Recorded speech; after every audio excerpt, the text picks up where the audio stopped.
बिस्मिल्लाहिर्रहमानिर्रहीम। अस्सलाम वालेकुम। मैं हूं मुनीर अहमद और आप देख रहे हैं मेरा YouTube channel Munir IT expert. आज बड़ी ज़बरदस्त वीडियो है। जो लोग पैनल यूज़ कर रहे हैं और साथ वो माइक्रोटिक भी यूज़ कर रहे हैं, मतलब दो सर्विसेज यूज़ कर रहे हैं, और उनके लिए बड़ी फ़ायदेमंद है। और टॉपिक है आज का कि अगर आपके दो इंटरनेट हैं, आप या एक इंटरनेट है या माइक्रोटिक भी चला रहे हैं साथ, एक आप फॉर एग्जांपल पैनल वाला साइबर नेट का है और दूसरा आपके पास मल्टी नेट का है। तो मल्टी नेट आप मैक्रोटिक पे चला रहे हैं और साइबर नेट आप पैनल पे चला रहे हैं। तो आप चाहते हैं कि जब मल्टी नेट बंद हो तो सॉरी जब मल्टी नेट हमारा साइबर नेट सारा बंद हो जाए, तो हम वही माइक्रोटिक से वो सारे के सारे पैनल वाले यूज़र कैसे एक्टिव कर सकते हैं। ठीक है, तो मतलब को पैनल 1 मिनट बंद हो गया या उसका लिंक डाउन हो गया, तो आप वो दूसरी बैंडविड्थ जो आपके पास दूसरी सर्विस है जो माइक्रोटिक के अंदर है उससे कैसे चला सकते हैं। हाँ, मेजर चीज़ है। अब मतलब वीडियो शुरू करने से पहले हमारे चैनल को सब्सक्राइब करना है, वीडियो को लाइक करना है, और वीडियो का टारगेट है 50 लाइक का टारगेट है। इस वीडियो पे आपने 50 लाइक ज़रूर देना है और कमेंट भी लाजमी किया करें कोई अगर आपको क्वेश्चन है, ताकि आपके क्वेश्चन पे वीडियो बनाई जा सके। सबसे पहले मैं एक चीज़ आपको बता दूँ कि इसका अगर मैं कहता हूँ 192 अपना मैं एक राउटर खोलता हूँ, क्योंकि साइबर नेट के अंदर एक चीज़ कॉमन है, उसके अंदर सर्विसेज नेम है।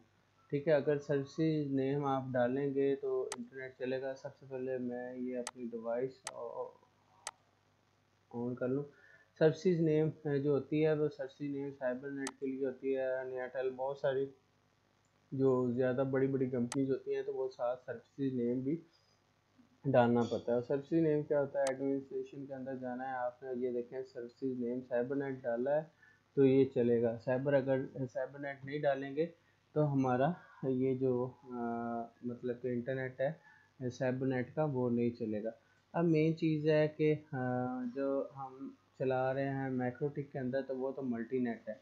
ठीक है, और उसके अंदर सर्विसेज नेम हमने डाला ही नहीं होता। सर्विसेज नेम सिंपल होता है। मैं आपको एक दफ़ा ये दिखा देता हूँ, क्योंकि हमारा मर्सिडीज राउटर है। हम अपना मैक्रोटिक खोल लेते हैं, तो यहाँ पे हम अपना इसको पासवर्ड डालते हैं।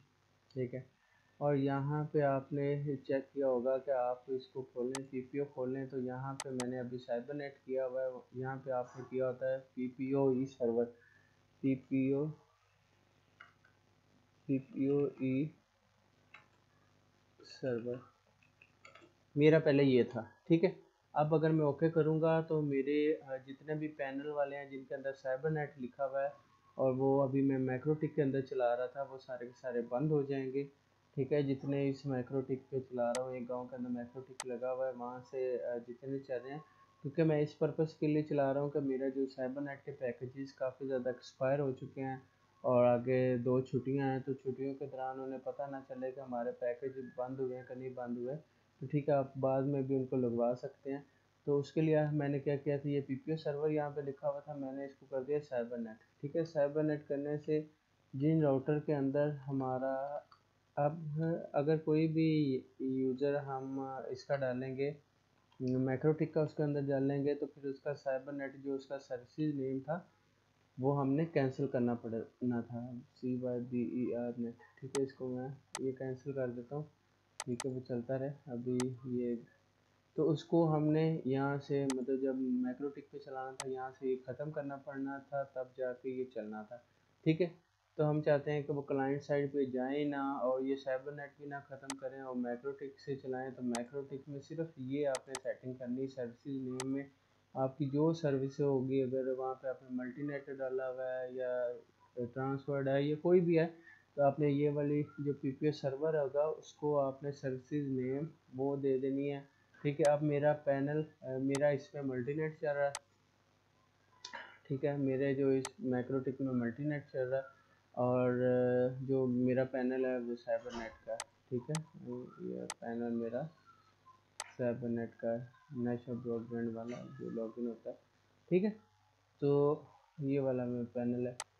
तो इससे क्या फ़ायदा होगा कि मैं मल्टी नेट पे चला रहा था तो मेरे साइबर नेट के जो पैकेजेस एक्सपायर हुए तो मैंने उसी के अंदर से मैनेज कर लिया और मुझे क्लाइंट साइड पे भी नहीं जाना पड़ा, राउटर से सर्विसेज नेम भी नहीं चेंज करनी पड़ी, और मैंने अपने ही मल्टी नेट के जो मैक्रोटिक से उसको एक्टिव कर दिया और उसका नेट चलता रहा। अब 2 दिन बाद उसका पैकेज पैनल से एक्टिव करेंगे और यहाँ से इसको डिसेबल कर देंगे। पीपीओ में जाकर सीक्रेट से हम डिसेबल कर देंगे। जैसे ये डिसेबल किए हुए हैं तो फौरी वो चल जाएगा। सिर्फ आपने इतना ही काम करना है, सिर्फ वही जो आपका आपने सेम यूज़र नेम जो पैनल के अंदर दिया हुआ पासवर्ड दिया वो मैक्रोटिक के अंदर सीक्रेट के अंदर आपने जाना है। यहाँ पासवर्ड में वही पासवर्ड देना है। यहाँ से अपनी प्रोफाइल चूज़ करनी है पीपीओ वाली, ठीक है। यहाँ से अपना जितने एमबी लगाना है उसको अप्लाई ओके कर देना, ठीक है। और जो मैक उधर पैनल के अंदर होगा, पैनल के अंदर आपने पासवर्ड उसको लाजमी चेंज कर देना ताकि वो कंफ्यूजन ना हो। उससे वो पैनल की तरफ से आ रहा है, जब पैनल की तरफ आप पासवर्ड चेंज कर देंगे तो फिर मैक्रोटिक वाला वो उठा लेगा, ठीक है। मैक्रोटिक वाली वो सर्विसेज उठाएगा और चलने लग पड़ेगा। अगर पैनल पे भी वही पासवर्ड है, यूज़र नेम है, और मैक्रोटिक के अंदर भी वही पासवर्ड है, यूज़र नेम है, तो वो कोई कभी ये कनेक्ट होगा कभी वो कनेक्ट होगा तो कन्फ्यूज़न रहेगी, ठीक है। तो जो ही आपने जब इसको दोबारा बहाल करना है तो इसके अंदर आपने पैकेज लगा के और उसका पासवर्ड चेंज कर देना है। वही जो पुराना है जो मैक्रोटिक के अंदर है खुद ब खुद पैनल वाला कनेक्ट हो जाएगा। तो उम्मीद है आपको वीडियो अच्छी लगी होगी। वीडियो को लाइक करना है, शेयर करना है और हमारे चैनल को सब्सक्राइब कर देना है। अगर नहीं भी अच्छी लगी, ये सिर्फ वीडियो उनके लिए थी जो साइबर नेट पे काम करते हैं और साथ मुख्तलिफ और सर्विसेज यूज़ करते हैं। मिलते हैं नेक्स्ट वीडियो में। अल्लाह हाफ़िज़।